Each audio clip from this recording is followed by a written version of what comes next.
Welcome to the Industrial Talk Podcast with Scott McKenzie. Scott is a passionate industry professional dedicated to transferring cutting-edge, industry-focused innovations and trends while highlighting the men and women who keep the world moving. So put on your hard hat, grab your work boots, and let's go. All right, once again, thank you very much for joining Industrial Talk, the #1 industrial-related podcast in the universe, Nancy. And it's backed up by data. And we are broadcasting live. We're on site at SMRP, the 30th Annual SMRP Conference, and it is in Raleigh, North Carolina. There goes a fan right there. And we are just highlighting some of the best professionals solving problems. And if you're in the maintenance and reliability space, you need to be involved with SMRP. All right. This is a big conversation. This is probably the most famous individual I've ever had on my podcast. Oh, I don't Nancy know about Regan. that. Hi, Scott. She is in the house. She's in the hot seat. And she is speaking at SMRP. How are you doing? I got to tell you, man, I was so excited. I was excited that you're here. When I got that text, I couldn't believe it. I couldn't believe it. If there were two people I could pick to be able to see this week, it's you and Susie. Right Number here, one. right now, and having a good time.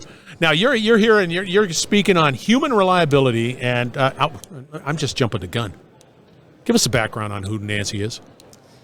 Well, I was born the daughter of a blacksmith in Everett, Massachusetts. Hold on, really? A blacksmith? Yeah, my father really? was a blacksmith. That was really when you asked me that. It was kind of like a joke that I said that. No, but it's like... Yes, yeah. Oh, she's telling the truth. Yeah, no, Oh my gosh. father was a blacksmith, and then I was very young. I don't know what happened with the shop, but then he went to work for Eastern Airlines, and he cleaned airplanes, but he acted like he was the CEO. He loved Eastern Airlines. He loved his job. He put his heart and soul into it. And now in the 1970s, security was not what it is now. So his badge, his Eastern Airlines badge, would get us onto the ramp. We didn't even have to go through the metal detectors. He would just flash it, and he would take me maybe 2 weekends a month, and he would take me down onto the ramp and put me in the seat of the aircraft tow tractors and walk me all around. It was like amazing. And so how synchronistic is it that when I finally found the technical love of my life, reliability-centered maintenance, RCM. Yes, my first analysis was on an aircraft tow tractor. No, really? Yeah, it really was. Yeah, those were the days. I remember my family coming to the gate when I'd get off the gate. Yeah. And I would see my family. Yeah. I know. I miss those days. I do too. So anyway, and then you're RCM. I was telling somebody that you were designing some components to the catapult system and all whatever. Well, I facilitated analysis on them where I asked the questions and they answered them, and we created a maintenance plan together for that stuff. That's when I first started my career. That's in the late 90s. I'm totally dating myself now. Well, no, you're not. You were 10. You were 10 years old. And it's like, hey, here comes that brilliant Doogie Howser girl. Brilliant. All right. SMRP, and of course, you've got the street cred in reliability, RCM specifically, and you're speaking on the topic of human reliability. So help us define what that looks like. Okay, so that's the gist. Now, so I've been doing reliability-centered maintenance for 25 years. See, now you're dating yourself. I know. But I started when I was 10. You were 10, so now you're 35. Yep. Actually, I'm okay with being my age. I don't know. You should be. Yeah, I know I am. I don't have a problem with that. Okay, never mind I'm way good. Okay, good. So anyway, the more that I do RCM, the more I realize how much we humans have in common with our machines. Okay. And in fact, we have an invisible machine built inside of us called an inner success mechanism. Inner success mechanism. Okay, got it. All you have to do is know what it is and how to operate it, and you can achieve just about anything. Okay, so here it is. What is an inner success mechanism? How do I know? And I want it now. Okay, so if you, Scott, or anyone out there has ever been stuck on a goal or frustrated, you're not alone. Because I was there too, until I found clarity in 4 very unusual places. Pepper us with those 4 very... You ready for it? Yeah. Reliability centered RCM. thermodynamics, physics, Oh, yeah. and are you ready for this one? Yeah, go A ahead. Hindu monk. A Hindu. A Hindu monk. Okay. Yep. Okay. So when you do reliability-centered maintenance, you build an FMEA, or a Philly modes and effects analysis. And the first step is writing functions. And you start with with a primary function. Well, the more I thought about it, the more I realized that we as humans have primary functions too. You know, it doesn't matter if you call it a goal or your purpose or your mission. All you have to do is realize that it's that thing that keeps nudging you, that thing that keeps poking you to do, to work on. I call it my heart's desire. So that's one thing that we have in common with our machines. So here's another thing that, I don't know, if you're listening to this podcast, then you probably have a goal. And it doesn't matter if it is personal or professional. But sometimes we have really lofty goals, and then the voices can start like, who are you to want to do that? Don't tell anyone you're going to do that. They'll think you're insane, right? So I think that as human beings, I'll speak for myself, I struggled for a long time with the things that I want to do. Like, how is that ever going to be possible? And that's where thermodynamics comes in. Okay. You ready for this? Yeah, I am. Okay. I'm buckled in. The first law of thermodynamics says that energy can neither be created or destroyed. It can only be transferred from one form to another. Okay. Now, when you think about your goal, you may feel excited, you may feel joy, you may feel relief, you could feel all kinds of things. So that just proves that the thought of your goal is energy, right? Fair enough? Okay. So if the first law of thermodynamics is true, which it absolutely is, because of the first law of thermodynamics that the air conditioning is on in this room, right? Refrigerant changes state. If that's true, then that means that your goal already exists. All we have to do is use our power and our will and our determination to change its form. We have to take action and bring that form to life. So when I put that together for myself, I heard all of this stuff. I didn't come up with this. But when I put all these pieces together for myself, I realized I can achieve it because it's already there. I just have to change its state. What do you think? You think I'm a nut now? No. I'm sitting there. I'm trying to think. I'm trying to internalize what you're talking about on my half, right? Okay. And I'm trying to. Okay, I got it. I got some lofty goals. And what are those, the barriers? What am I experiencing? What is it? And it's a reflection. Do you ever doubt it? Are you ever like, oh my gosh, am I going to be able to do that? If I say no, am I a psychopath? No, you're not. I know. It's like I think I can achieve anything that okay. Yeah. But it's some days maybe. I guess you're right. Well, we all have our moments, but yeah. But when I heard it expressed that way, and maybe because I'm an engineer by degree, so when you throw thermodynamics at me, I get it. Yeah. Right? Okay, so then physics comes in, right? And surely you've heard of the power of positive thinking, right? Oh yeah. So a lot of people think that it's just like wishful thinking, it's this frou-frou stuff. Right. Well, okay, but really it's just physics. Because we live, you may have heard the term, we live in an ocean of motion, meaning everything's moving, right? Like this microphone, it's not static, it's moving. And we know from physics that everything that moves has a vibration and a frequency. Yep. So the frequency is the speed at which it moves. And we know from quantum physics that like attracts like. So that's the whole premise behind the power of positive thinking, where this is what I learned from the Hindu monk. He said that the key to the inner success mechanism is that you have to keep your goal in your mind. It has to be constantly repeating in your mind. You have to be constantly remembering it. But that is because when you do, you actually raise your vibration. So now, it's because it's physics. I'm not being a nut job here. Now you are literally vibrating at a different frequency. You are vibrating at a frequency at which you now attract the people and the opportunities and the things you need to take the next step. So with that, somebody's going to say, hey, Nancy, is it working for you? Yes. But here's the thing. All of the stuff that I just said is simple, but it's not easy. Because of, are you ready? Do you have a drum roll on that thing? Let me see. Just 1 second. Let me do this. No. Let me do this. Hang tight. It's not a drum roll. It's a joke roll. That's the only drum roll I have. I don't think I have anything else. No, I have chirps. Nope. I don't have drum roll. We can do this. Okay. So, if this stuff were easy, then everyone would be living the life that they want.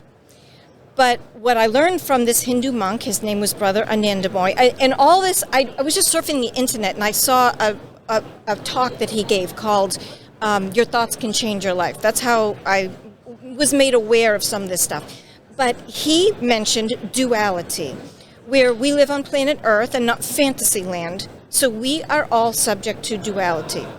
There is good and bad. There cannot be darkness without light, for example. So there is this constant thing that we have to deal with. Now, the best way to illustrate duality is think about Las Vegas, Nevada. At any given time, you can dine in the most exquisite restaurants. You can shop in the finest places, Chanel and Gucci and Christian Louboutin. You can stay in the most opulent hotels, but simultaneously, there's garbage on the streets. There are people sleeping on the streets. You can't go 20 feet without watching someone dig in the garbage for their next meal. So there is this constant duality, and so as humans, we have to fight the urge to be negative or sit on the couch and just watch TV. But it is easy to be negative. Yeah, it's easier. There's no friction there. It's like it's like a superconductor. It is like it's there's no friction. Yeah, none of this stuff is easy, and we're not on this planet to be on the couch and to take things easy. We're on the planet to challenge ourselves and to achieve our heart's desire. And that can be personal or professional, whatever it is. But the other part of that duality is we often have these voices, you're not good enough, you don't know enough, you'll never be able to do it. And then, these fears, like, if I do this, they're going to think I'm an idiot. They'll finally figure out that I don't know what's going on. And here's where thermodynamics comes in again. And with what I'm going to suggest to you, you really may think I'm a nut, and you may never have me back again. No. I'm all buckled in. Let's get it all buckled in. Okay. Click. Get going. Okay. So when it's part of this duality, and it's the way the world is set up, it's like we've got this stuff that hounds us, these voices and these fears. So fear is one of the biggest killers for human beings. Its job is to strangle us and to keep us small, unless we know how to manage it effectively. Now, one of my mentors, Christina Thomas Fraser, she taught me something really important about fear. First of all fear is real, but there are two kinds of fear. There's valid fear and there's invalid fear. So let me ask you a question, Scott. Let's say you... Pepper me. All right. You wake up at 1 a.m. and you hear someone trying to break into your home, and your children are home for the weekend. They're spending the weekend with you. Gotcha. And your wife is next to you. Yep. And you hear someone breaking in. I'm going to assume you will feel some sort of fear. Is that fair enough to say? Yeah. I'll be. I don't know if it's fear, but I'll fight like a... Yeah, that's my next question. Yeah. What are you going to do? Oh, I'll fight like a son of a gun, like a badger. There is nothing that you will allow to come between you and your family, right? No. Okay, see, that's valid fear. See, valid fear rarely keeps us from doing what we know we need to do. The invalid fear is the stuff that kind of makes us feel strangled, like, okay, you just end up surfing the internet or answering emails instead of working on the paper or doing something that you want to do. So if we bring thermodynamics back into it, this is where you're going to think I'm a nut, and what Christina taught me to do is that you name this fear energy. You name it. I have all different kinds. There's probably more than one in your life. Like what? Like a name? Like you name one of your fears Scott? Yeah, like Johnny or whatever name you want. Right. You name it and you give it a job. It is remarkable at finding parking spaces, smoothing things out after you've maybe had a little tiff with your spouse. Keeping the middle seat on the plane empty and reserving overhead space for your suit, your carry-on. Right.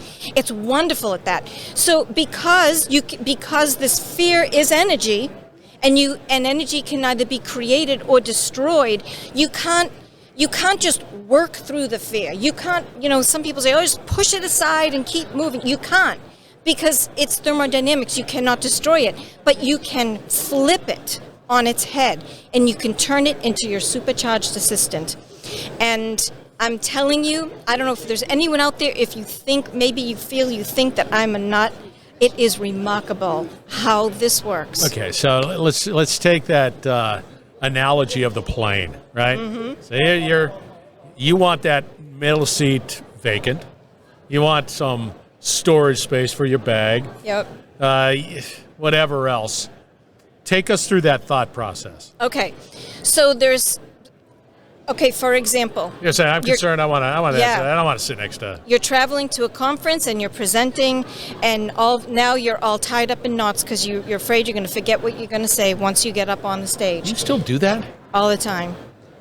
But when I use this technique, I get it off my back. So I name it. I have different names for the different, for the invalid fears that I have as a human being. I name it and assign it a job. So mine right now, because I'm presenting tomorrow morning, is arranging to make sure that there is overhead space for me on the airplane when I go for my flight home. So you quite literally talk to it, you name it, and you tell it to go what to do. And when it comes back, because it's always going to come back, because you cannot destroy it. It's going to keep coming back at you. You just keep giving it another job. It is so remarkable how it works on a plane. I flew to and from Australia, 3 flights each way, and the middle seat was next to me on all flights. I don't understand how you're saying that and how that. It's like, take me through it. It's like, okay, yes, I want my wife to sit in one place and have the separate. So what do I say? You say to it, you name it, right? Johnny. I want. You piece of you know what. I've got to get this done, and you got to get off my back. So what I need you to go do right now is I got it. I need you to go talk to whoever you need to talk to, get in the computer systems, make that middle seat be empty for me. And you keep telling it. I'm telling you, I know you think I'm a nut. You might not even publish this. No, that's not it. It's. I just wanted to understand. It's like, okay, I got it. You're saying, hey, get off my back, go over there and do something productive for me, right? Yeah. That's what you're saying. Yes. So you flip it, you change Got it. Mm-hmm. Got it. Now, here's one key. These things play up, especially when we're onto something good. So that's a clue for anyone out there. If you do have something you want to work on, some big goal you want to do, if all of a sudden you're plagued with whatever kind of fear you're plagued with, then that's like a clue that you're onto something good. And why is it all set up this way? It's because we live on planet Earth and we have to deal with duality. Yeah. I tell my husband all the time when he says, yeah, but that's not fair. And he says, I know. You're going to tell me I have to move to Fantasyland.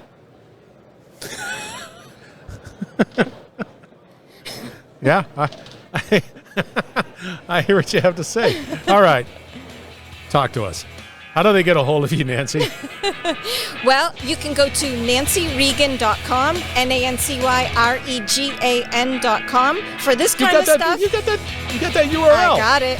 Hold on again. I got it. Yep. Was it available? I mean, or did you have to? For enough American dollars, you can have almost anything you want. Gotta get out of here. That's all right. It really wasn't that much, relatively speaking. Okay. Do you want to know how much? Yeah, I do. $1,500.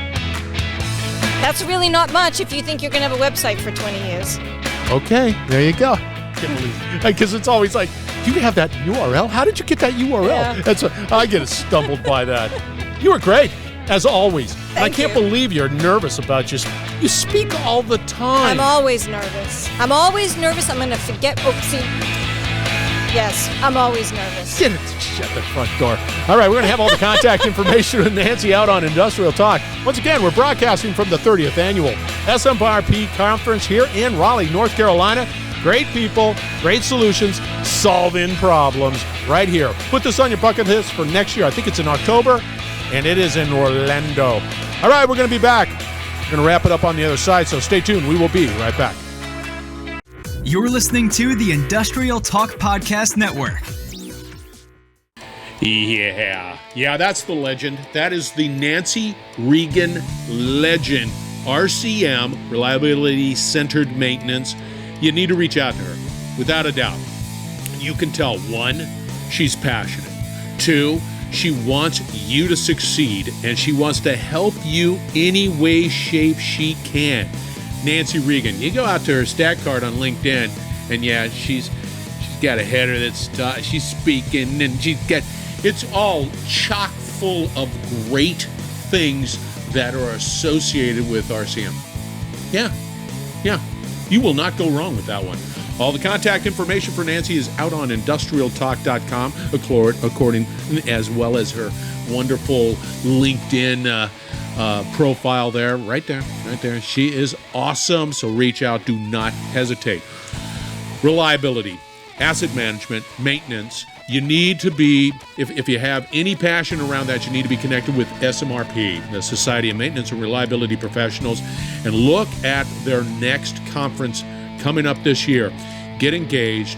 You're just going to be involved in a lot of incredible professionals, passionate about reliability, and a must to connect with, because we need for you to be successful. And a part of that success equation, of course, is being able to perform and manage your assets and keeping them up and running and all of that good stuff, as well as, what Nancy was talking about right here between the ears, the noodle in your head. Important stuff. All of it is important, and we need for you to be successful. All right. Be bold, be brave, dare greatly. I say it all the time because you are wonderful. And this is a celebration of you industry professionals. Hang out with people like Nancy, and you're going to change the world. We're going to have another great conversation coming from SMRP shortly, so stay tuned.